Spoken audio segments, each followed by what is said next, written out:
E já de volta, obrigado pelo carinho, é bom demais estar com você, é bom demais ter você conosco nessa super programação aqui do Vídeo Saúde. Hoje falando com um tema muito interessante, muito bonito, muito emocionante, mas que também precisa de orientação, de conscientização. Dia 21 de setembro é o Dia Nacional aí de conscientização para essa realidade dos portadores com deficiência. Esse é o Vídeo Saúde saindo na frente, porque você merece. Conosco aqui a doutora Lígia Carvalho, médica, terapeuta ocupacional e mestre em neurologia infantil. Aceitou o nosso convite aqui e brilhantemente colocou até uma situação vivida por ela, assim, emocionante, viu? Doutora, começaram a chegar as perguntas, assim. Eu vou perguntar aqui, doutora, através da nossa amiga Silvia Maria de Assis, de Barbacena, Minas Gerais. Dona Silvia, um beijo no seu coração. Muito obrigado por participar, viu, querida? Ela conta uma situação, assim, de uma queda, de um trauma, doutora, assim. E em cima disso vai aí a pergunta.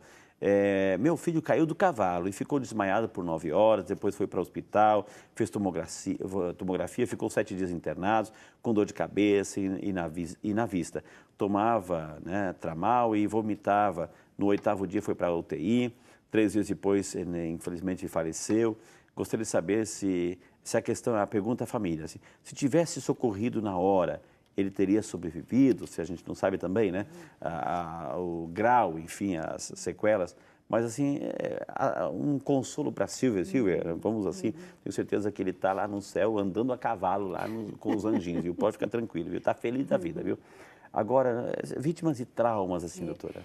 É a Silvia. Silvia, o que eu posso dizer para você é, por exemplo, né, uma queda do cavalo, provavelmente com esses sintomas que ele teve após a queda, provavelmente ele teve um traumatismo craniano, né? E o que acaba acontecendo? No traumatismo craniano, lógico que tem um ponto que ele vai, onde a lesão é maior, mas no traumatismo craniano é como se o cérebro chacoalhasse, né? Então, outras áreas do cérebro também são comprometidas. Então, é comum acontecer isso. Então, logicamente que até mesmo quando uma criança cai, então aquela é verdadeiro, né? Aquilo que não deixar a criança dormir. Por quê? Porque nesse período, o cérebro, se a criança tiver uma convulsão, que é uma reação natural do próprio cérebro quando ele tem um trauma, a criança pode engasgar, pode ter alguma dificuldade porque ela dormiu. Então, aí ela não consegue realmente reagir àquela condição. Mas, Silvia, de alguma forma, quer dizer, o cérebro dele não reagiu positivamente, né? E aí, como consequência, porque muitas vezes o problema não é no momento, mas o cérebro ele foi machucado, ele começa a ter um edema, ele começa a ter outras complicações, né? Concomitantes aí, e de fato, muitas vezes não tem mais o que fazer, né? Então, acontece a morte cerebral e aí a gente tem que, de fato, aceitar. Porque também, Silvia, o que pode acontecer, mesmo que ele tivesse sobrevivido, né? Que seria porque eu acho que para uma mãe não importa, né? Como sobreviveu, né? E com que sequela ficou. Mas como eu já disse no comecinho do programa, dependendo da área, né? Onde foi a lesão, ele poderia ter uma sequela bastante grave, seja do ponto de vista motor ou outras áreas do cérebro também que poderiam ter sido acometidas aí a partir da queda e ele ficar com uma sequela que poderia ser muito grave ou ter até uma vida vegetativa, vamos dizer assim, né? Que seria bastante difícil, tanto para ele, que também é muito difícil para uma família ver muitas vezes uma criança após um trauma, ou um adulto, ou um adolescente, né? A condição que esse adulto fica ou esse paciente fica após um trauma. Então, ter uma vida vegetativa é muito doído também para a família, e muito trabalhoso e muito custoso, né? Também do ponto de vista financeiro para a manutenção dessa vida, né? Bom, dona Silvia, é o seguinte, ó. Olha para o céu, um céu bem estrelado, bem bonito. Quando a senhora vê uma estrelinha andando lá, pode ter certeza que é o seu filho montadinho no cavalinho aí, né?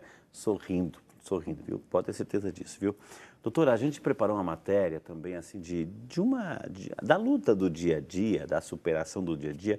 É uma pessoa que lida também com esporte, que também veio aí a sofrer uma deficiência. Vamos acompanhar para a gente entender a matéria. Vamos lá.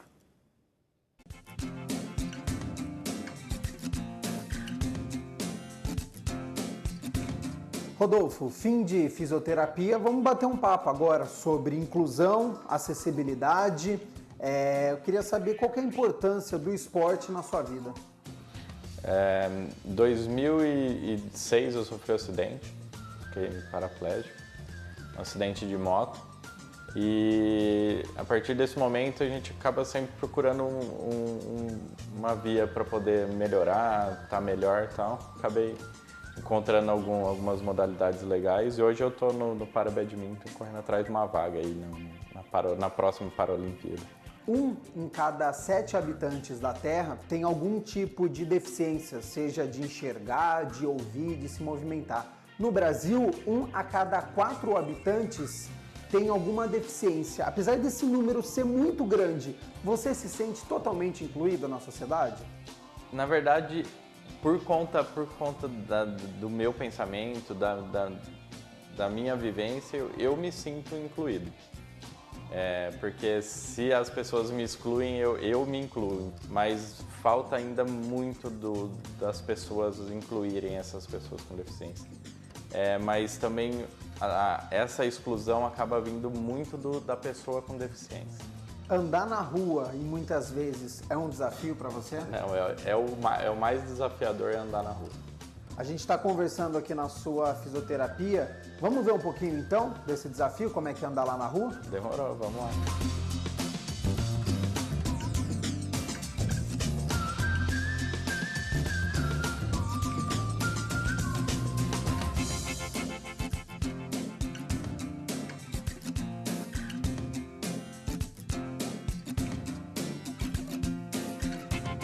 Rodolfo, logo que a gente sai da sua fisioterapia, logo aqui nessa calçada, eu já vejo que você tem algumas dificuldades.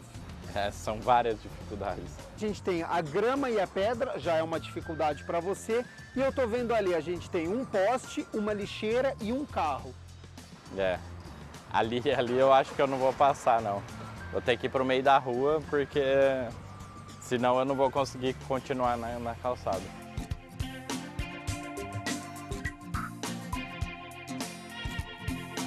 A partir daqui é impossível continuar na calçada.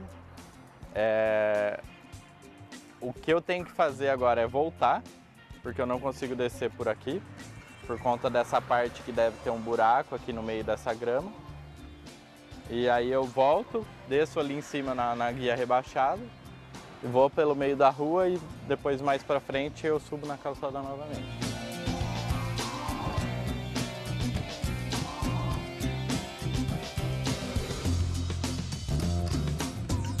Eu não consigo vir sozinho ao médico, então. Sempre tem que vir com alguém junto para poder me auxiliar na subida. A gente viu a situação aqui da faixa de pedestre que não tem a guia rebaixada. E ali, além de não ter a guia rebaixada, tem um bueiro, no qual não só dificulta para mim, que eu sou cadeirante, mas dificulta para um idoso que pode chegar ali, não ver o bueiro e pisar e se ferir gravemente.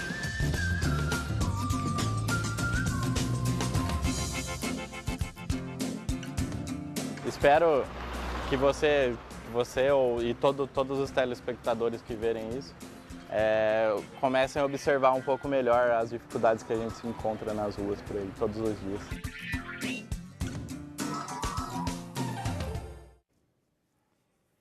Eu creio que tem situações em que, às vezes, não precisa de legenda, né? Tem situações que não precisa de legenda, porque a gente vê essas situações aí, é o dia a dia, né? O dia a dia, ele é forte, né? Ele é forte, ele é um atleta, se superou, mas é a realidade do dia a dia, né? É a realidade do dia a dia. Esse é o nosso país, que cuida dos seus filhos, quando a gente canta o hino nacional, né? Cuida dos seus filhos, a pátria amada, gente, né? Entendeu? Doutora? Frei, isso é bastante difícil, porque a gente, como eu falei, é um tema que é bastante complexo, a gente poderia ficar aqui muitas horas conversando, e ali no caso ele abordou a questão da acessibilidade, que é outro problema muito sério que nós temos, né? Quando você sai na rua, e foi interessante ele falar, não necessariamente só para um cadeirante, mas para uma Exato. pessoa idosa, né? Ou alguém que tem uma visão subnormal, que são coisas que a gente encontra no nosso caminho.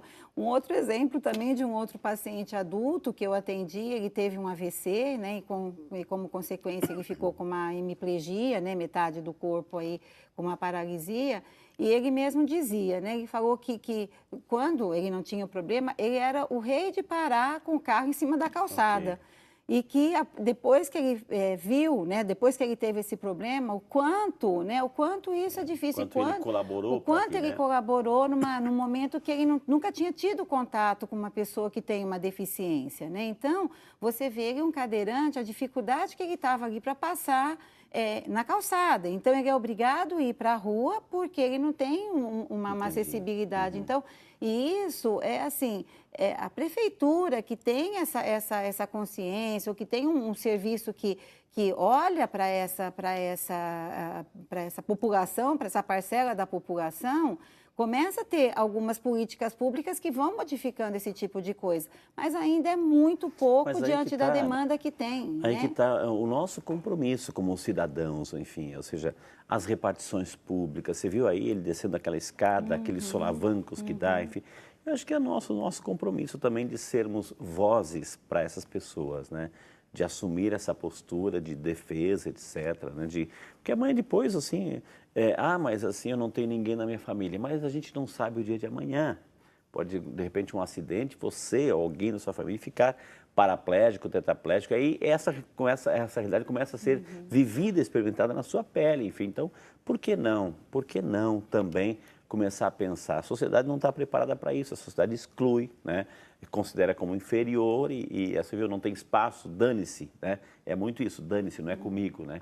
Então, cuidado também, assim como aquele shopping, né? Assim, olhar atravessado, ou seja, não olhar só do ponto de vista comercial produtivo, né? São seres humanos. Quando a gente começar a olhar o ser humano como ser humano, né?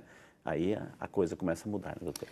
Porque, como eu falo, é óbvio que uma parcela disso o serviço público tem que fazer, mas ao mesmo tempo as pessoas também têm que ter consciência, né? Quando você para um carro em cima da calçada ou você para na frente, por exemplo. Eu sou motorista, você é motorista, Isso. então vamos pensar um pouquinho? Ou parar na vaga do deficiente, ou parar na frente onde tem uma rampa de acesso do deficiente. Então, as pessoas nem se dão conta, para e não está preocupado com o outro. Então, eu também assim, não gosto muito de ficar jogando, não, o serviço público tem que dar conta disso. Não, a consciência individual, né? Às vezes fazemos isso. Isso, e você fazendo a sua parte, você já está contribuindo muito para isso, né? Então, de fato, a gente tem que mudar realmente, né? Ter um outro olhar, uma outra consciência, entendeu? Porque realmente atrás daquela deficiência tem um ser humano, tem uma pessoa que sente, que sofre, né? E que está enfrentando toda essa dificuldade, que é muito maior do que a nossa no nosso dia a dia, né? São ritmos diferentes, velocidades diferentes, necessidades diferentes, assim. A gente viu o esforço, o sacrifício que é. Vamos nos colocar no lugar dessa pessoa, fazer a experiência por um segundo que seja. Né? Um outro exemplo, Frei, que eu gostaria muito de dar também, você vê, olha uma coisa que uma criança ama de paixão é ir para um parquinho, né? Seja um parque público, seja um parque na escola, seja um parque no condomínio, tem parques maravilhosos. Quantos parques a gente vê adaptado? Nenhum. É raro você ver alguém, então, assim, um trabalho, alguém que teve essa consciência e propôs um parque, por exemplo, adaptado, né? E não precisa ser um parque especial para criança que tem algum tipo de deficiência. Né? Um espaço que ali possa brincar uma criança típica, uma criança que não tem dificuldade, junto com uma criança que tem dificuldade, né? Então, o que acaba acontecendo é que você vê quando a gente facilita isso, quão feliz a criança fica de poder não só usufruir daquele equipamento, mas também ela poder estar brincando junto com uma outra criança. Você né? viu aí, a gente está começando a mostrar nos intervalos da programação, todas as emissoras vão ter que fazer isso, são esses momentos políticos, eleitoreiros. Preste atenção, né? Olha o seu político aí que se vai tá no seu escopo, aí está no seu projeto, também esse cuidado com o ser humano nesses momentos, assim, nesses parques, nesses ambientes públicos comuns. Preste atenção, exija, né? Doutora, a Maria Luísa Moreira, de Conceição do Castelo, Rio Grande do Sul. Obrigado, Ana Maria Luísa. Aliás, Espírito Santo. Espírito Santo. Obrigado, linda. Deus abençoe a senhora, viu? A Isis, né? Isis tem 8 anos e teve falta de oxigênio na hora do parto. Gostaria de saber o que devemos fazer para estimular os movimentos dela. Ela entende tudo, sabe definir sim ou não, porém não fala, não anda, não senta, vai fazer a cirurgia do quadril para ver se consegue andar. Eu também, diz assim a nossa Maria Luísa, eu tenho uma deficiência no braço, além da hidro, né? O que devo fazer para melhorar? Então, doutora, assim, é um quadro típico, né? Sim, sim. Ela e a pequena Sim. Isis aí. Então, Maria Luísa. A Maria Luísa é a mãe da Isis, né? Então, Maria Luísa, para a Isis, a gente tem muita coisa que pode ajudar a Isis ter uma vida um pouco mais... dar uma condição para a Isis melhor aí, tanto da questão motora, do ponto de vista da fala, né? Que você diz que ela tem um problema e não fala.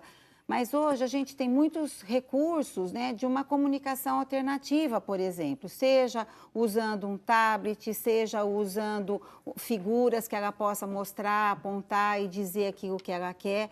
Então, o que a Isis precisa é de uma equipe que esteja preparada para acolher e te orientar da melhor maneira e aproveitar daquilo que a Isis tem de melhor.